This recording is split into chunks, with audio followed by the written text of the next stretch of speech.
This is a great topic to look at. This is motivation, but it's a really big topic. So we need to know forms of financial motivation and non-financial motivation, and also the benefits and problems of using those methods. And then we've got to be able to explain all of these different theories of motivation. And you do need to be able to apply them to a question, but that would be dependent on the question that you're looking at. So I'll leave that to you to go over past paper questions for that. But first of all, it's important to think about what motivates you when we're thinking about these types of things. Is it money, or do you need other things to be motivated to do your work? You know, probably, unless you're being bribed by your parents, you're probably not being paid to come to college or school. So why is that? Because the alternative is that you could have gone and got an apprenticeship or gone and got a job maybe. So why didn't you do that? Why did you sacrifice that for what you're doing now? So think about all of those things, because that will be similar to what motivates people at work as well. So firstly, it's very important to look at why we want to motivate our employees, and it's looking at the quantity and the quality again. So greater productivity, more output, better quality, and maybe happier workers as well. And that means less absenteeism, less stress or mental health issues, and that's a growing concern for businesses these days as well. And maybe more creative people coming up with more ideas.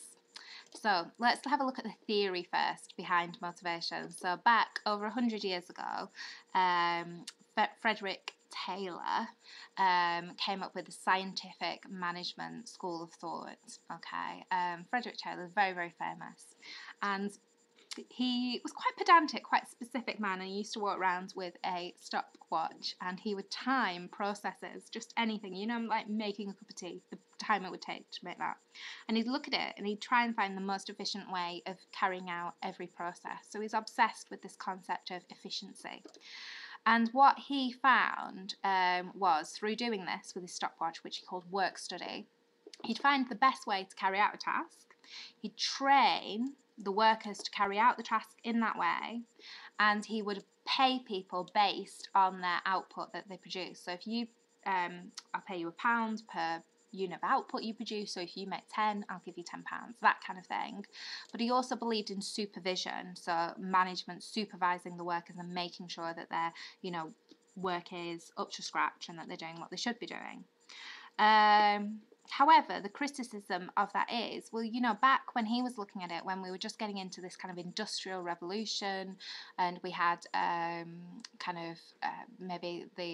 he did actually work with Ford as well at his production facilities, and he you know, advocated the use of the moving conveyor belts, and they did encounter a lot of efficiency and productivity gains, but not everything is like making a car. You know, we have services that are really complex, and there's actually a lot of different methods of carrying out a task as well.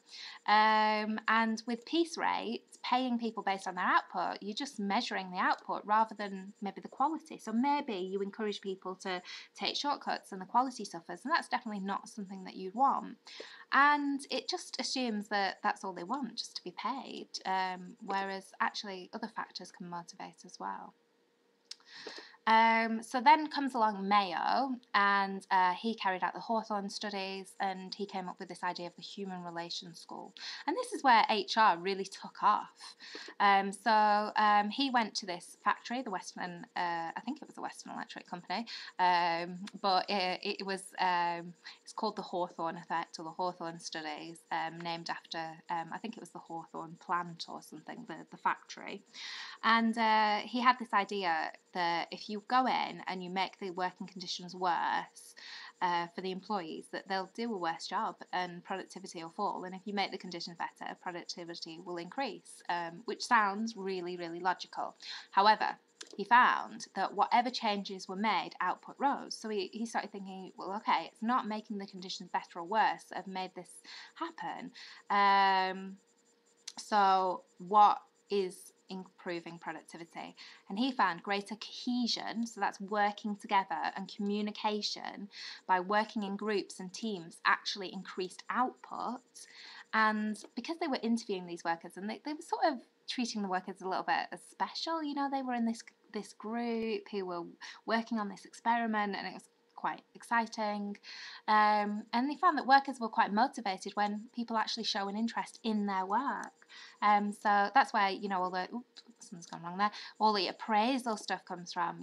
When people actually show an interest in what you're doing, that seems to be good.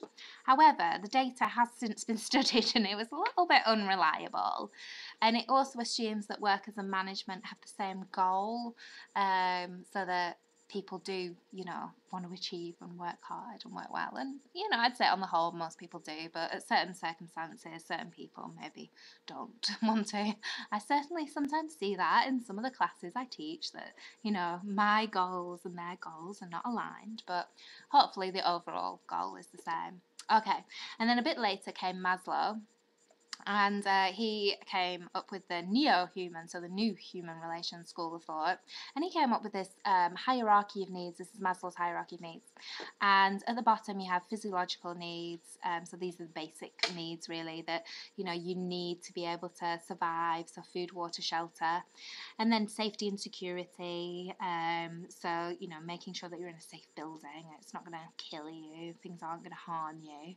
And then you want love and belonging. So friendship and family. And then you come esteem, so that you have the respect of others and people are praising you for when you do good work.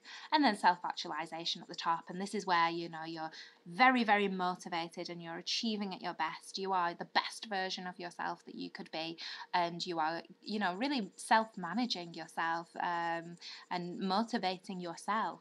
And what Maslow thought is that this was a hierarchy, obviously, hence the name, and he thought that to be fully self-actualized, which is the goal, that you get employees that are managing themselves and they're working really, really well, you have to have provided these rungs below it. So if you don't have one of these stages, you're not going to get people moving up to being self-actualized. So each level below, or each level is dependent on the levels below, and businesses should think about each of these levels and think, well, where are we providing all of these things, and make sure that they provide them. However, the criticism is that, is it necessarily that you can't self-actualize if you don't have one of these? There are some circumstances where people do self-actualize, or they're very motivated even though they might have a really insecure kind of working environment. You think of kind of like armies, national defense. I think about top athletes. They're obviously not always comfortable and feeling good, but often when they're in competitions, they're very much self-actualizing. So maybe it's more of a in a short run, you can do without some of these things. And also money, it fits into the, down here, because you need to be able to buy these things to provide for yourself. But it can also, bonuses could also fit into self-esteem. So that's a good point to make out, to kind of that, depends upon what the money is for. Is it your normal wage or salary, or is it bonus? Okay, and then not lastly, but this is the last really of the motivation theories, but Herzberg came up with the two-factor theory, again, neo-human relations, very similar to Maslow, and he said that there are some things that you need, and these are called hygiene factors, that you need to stop being demotivated. If you don't fulfill these, if these are the things you don't have at work, you're going to get workers that are very demotivated. But if you fulfill all of these things, it's not going to motivate people. It's just going to keep them from being unhappy. These are the things that actually motivate people. And you can see here the salary is not a motivational factor, it's a hygiene factor. Okay. Criticism of this would be, and we're going to see some of these things can be sometimes a little bit complicated and difficult to achieve. Okay, lastly now, again, neo-human relations school, we have McGregor. Now, McGregor, it's not really a theory of motivation, it's a theory of how employees or managers view their workers, I would say. So it's a bit like, what kind of leader are you? So the theory was, you're either a theory X or a theory Y person, and if you're theory X, you believe that workers are lazy, they're only motivated by money, they will avoid responsibility, they will shirk responsibility when possible, and they need to be quite controlled and supervised together quite closely. Whereas the theory why, workers can enjoy work, they like the responsibility, they have different needs that motivate them, and they want to work hard, they just need to be given the chance and the right tools. Okay, there's a little bit of a video here that explains most of them, but there are a lot of similarities. So Taylor's view and the Theory X manager, quite similar, and Maslow's hierarchy of needs and the two-factor theories are quite similar. But when we find like differences, it's kind of like the pay. So Taylor thought that pay was a really good tool for motivation, whereas Herzberg is like, it's not really a motivator, it's just a hygiene factor, it stops you from being unhappy. So, lots of the theories done there. Let's have a look at some actual methods of motivation that we can use. So here are some financial methods of motivation. What I'm going to do is maybe type in some notes here for you. So, how can we motivate people financially? Well, we can pay them by piece rates and pay them as commission. So it might be motivating to increase your output. So, you know, you get paid £1 per piece you make. It's quite motivating to work faster. So work faster, that's good. If you need a specific amount of output, that's great, but possibly your quality suffers. Might change all of this colour. There we go. Fringe benefits. This is like things like gym passes and a company car that you might get. It's something that has a monetary value, but they're not just giving you the money, they're giving you the benefit. So it's like a payment in kind, I suppose. So an advantage of a fringe benefit, they're, in terms of fringe benefits, they're very motivational in terms of they tend to help retain staff. So people very much, when they're thinking about changing jobs, they think, oh, but I get so many benefits working where I work and I wouldn't get that if I went somewhere else, that type of thing. So some people like those fringe benefits, whereas the disadvantage, maybe employees would just prefer the cash value of the gift, prefer the cash value. We used to get some fringe benefits where I worked before as a teacher. So we used to get, you could choose from a list. It was quite fun actually. And I chose dental insurance, and you could buy extra days off a year. So I chose 3 days off a year. But I also worked out that if you didn't take those days off a year, they just put the money of whatever that day was worth in terms of the pay you would have received into your bank account.